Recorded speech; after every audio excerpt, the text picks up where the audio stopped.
Barack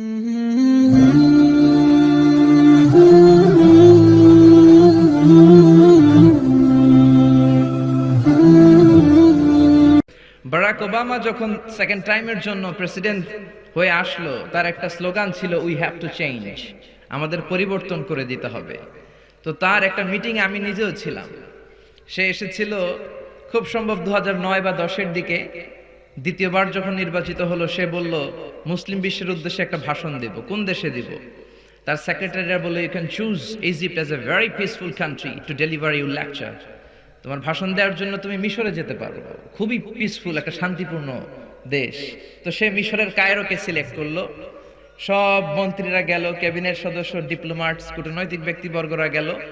সব দেশের একজন করে ছাত্র প্রতিনিধিদেরকে ডাকা হলো আল আজহার বিশ্ববিদ্যালয় থেকে। আমি তখন আল আজহারের ছাত্র। In Al Azhar University, I'm working currently as a program supervisor and translator at Huda TV, an Islamic English TV channel.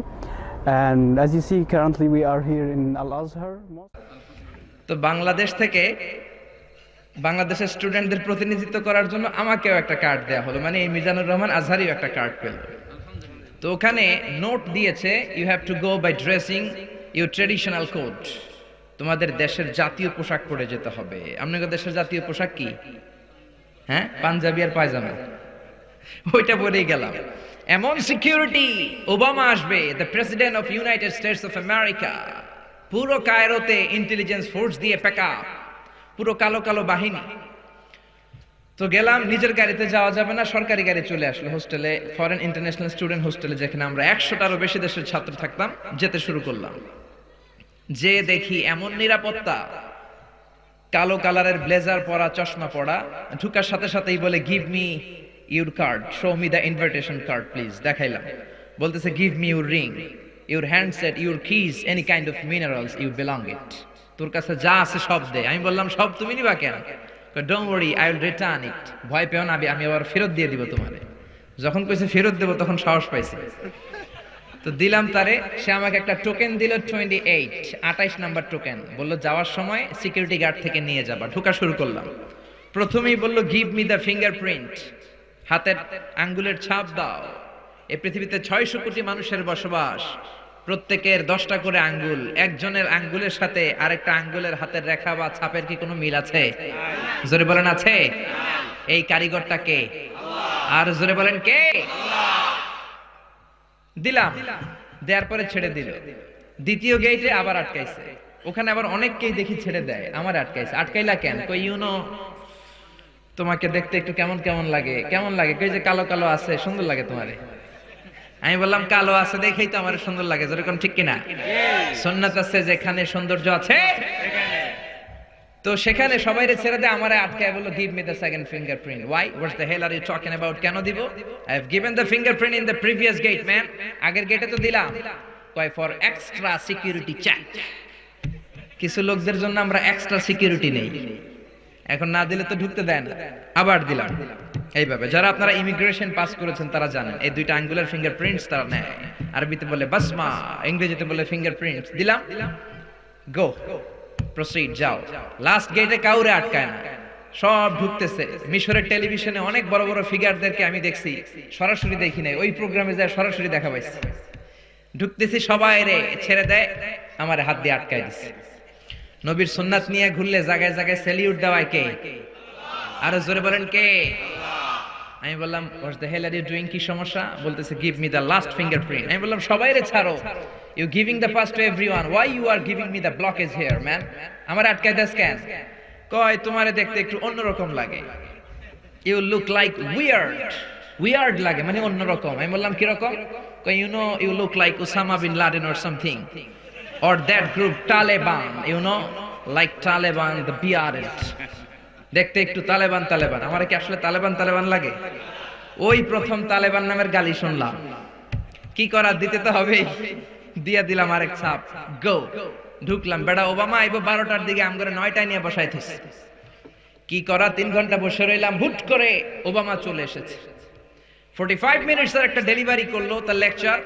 মাইকের সামনে এসে বলে আসসালামু আলাইকুম, আসসালামু আলাইকুম। And a greeting of peace from Muslim communities in my country. From Muslim alaikum. মানে আমাদের মতো সুন্নতি তরিকা তো সালাম জানে না, আসসালামু আলাইকুম ওয়া রাহমাতুল্লাহ এটা জানে না। একে তো খ্রিস্টান, আবার ইংরেজের বাচ্চা, এসে কয় আসসালামু আলাইকুম। বক্তব্য শুরু করলো, 45 মিনিট বক্তব্য দিল, এর মধ্যে আপনাদের বাংলাদেশের কথাও কইল। কয় Bangladesh is going to the progress point for the women empowerment. মহিলা ক্ষমতায়নের ব্যাপারে বাংলাদেশ খুব আগায় যাইতেছে। সবাই হাততালি দিতে শুরু করছে, আমি চেয়ে রইলাম। সেদিন ওবামার বক্তব্য শুনলাম, বাংলাদেশের নারী ক্ষমতায় নাকি খুব আগায় যাচ্ছে।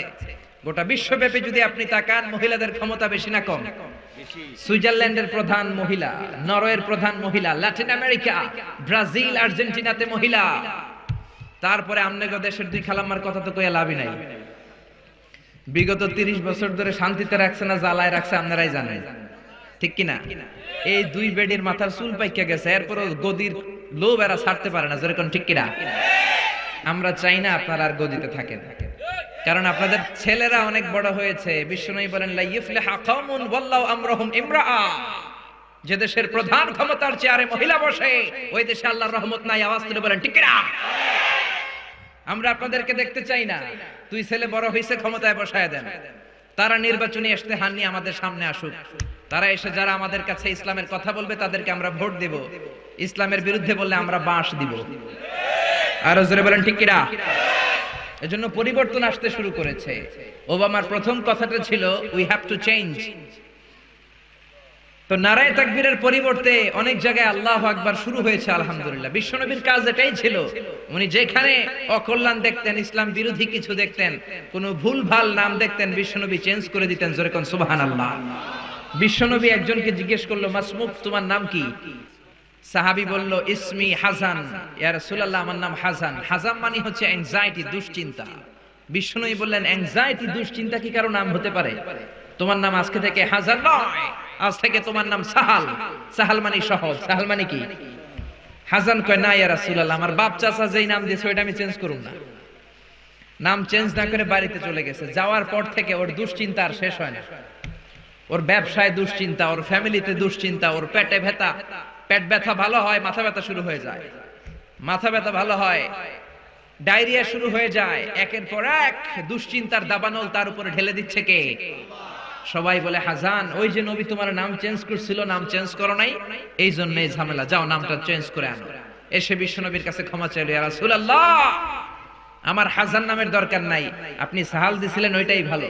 বিশ্বনবী বললেন, আজকে থেকে তুমি সাহাল। সাহাল বলে, আমি মরার আগের দিন পর্যন্ত এই সাহাল নামকরণ করার কারণে আমার সব কাজগুলোকে আল্লাহ সাহাল অর্থাৎ সহজ করে দিয়েছেন। জোরে কোন আল্লাহু আকবার। আরেক মহিলাকে বিশ্বনবী বললেন, মাসমুকি, হোয়াটস ইওর নেম, তোমার নাম কি? মহিলা বলল, আমার নাম হলো আসিয়া, মানে অবাধ্য। অবাধ্য আমার নাম। ফেরাউনের বউয়ের নাম ছিল আসিয়া, হামজা দিয়ে, ওইটা আইন দিয়ে নয়। আসিয়া মানে যে অন্যের প্রতি সহানুভূতি দেখায়। আর এই মহিলার নাম ছিল আইন দিয়ে আসিয়া। বিশ্বনবী বললেন, তোমার চেহারা এত সুন্দর আর নাম রাখছো বিদঘুটে আসিয়া, আজ থেকে তুমি আসিয়া নও, তুমি যেহেতু সুন্দরী, যাও, তোমার নাম আজকে থেকে জামিলা। জামিলা মানে সুন্দরী। মহিলা সাহাবী গ্রহণ করলেন। অন্যান্য মহিলারা বলে, মরার আগের দিন পর্যন্ত এই জামিলার মনটি বুড়ো হয়ে যায়, বার্ধক্যে উপনীত হয়ে যায়, কিন্তু চেহারার সৌন্দর্য কোনোদিন কমে নাই। কোন সুবহানাল্লাহ। নবীর বরকতের কারণে চেহারার সৌন্দর্য কোনো কমে নাই। এজন্য নবীর সুন্নাত আছে, যেখানে আমরা আছি